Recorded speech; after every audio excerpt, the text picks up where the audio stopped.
Hey, what is going on, everybody? You can call me Rizzo. Welcome back to the channel. Today is going to be a crazy one. We're going to bring you some car content. Today, as of this taping or recording, who says that anymore? It is July 7th. So whether you're in a country that starts with the day before the month, or here in the States where we write the month and then the day, it is 7/7. Some of you will know what that is. Most of you won't. Today is 7's Day. But what is 7's Day? It's a day where car enthusiasts celebrate the RX-7. Now, having had an RX-7 about 15 years ago, today kind of holds a special part in my heart.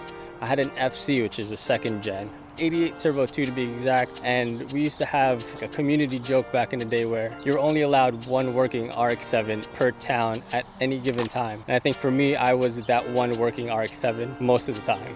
While 7's Day is all about RX-7s, I'm here sitting shoddy with Steve's 350.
As with most meets, the cops came by and said, we got too big and we got to keep it moving. So that's what we're going to do. Not only are we going to do that, we are headed to, where are we headed to? Harlem. Let the festivities continue.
spews flames.